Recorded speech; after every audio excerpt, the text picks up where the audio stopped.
Okay guys, alas 2 sa madaling araw, part 2 ng aking video kanina. Hindi ko pala kayang matulog dito sa labas gawa ng medyo umaambon na. Hindi po maganda ang panahon.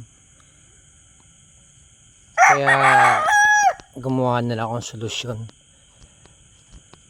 Kasi kahit na dito ako matulog sa tabi ng mga cockerels, hinahabol pa rin siya ng mga daga na mababait. So ang ginawa ko, mayroon akong ginawang kulungan dito. Pinasok ko na lang. Tapos makikipot yung kanyang mga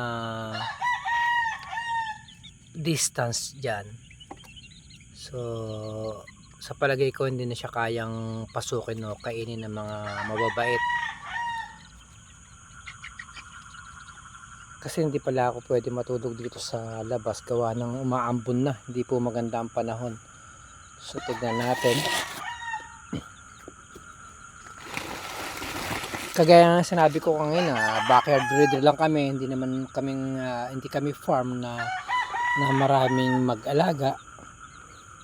Ayan, ano lang siya, 19 na magaganda at malulusog. Ayan, ang lulusog nila, ang gaganda nila, kaya siguro hinahabol ng mga mababait, kaya gustong kainin.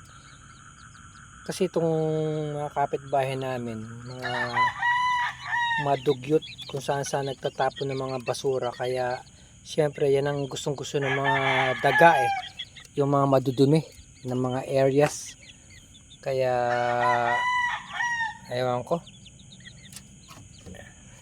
dapat kasi malinis ang kapaligiran para hindi mag-stay yung mga daga o yung mga insekto.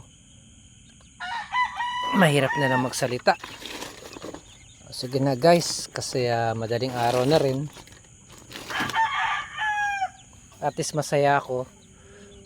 Safety na yung aking mga alaga.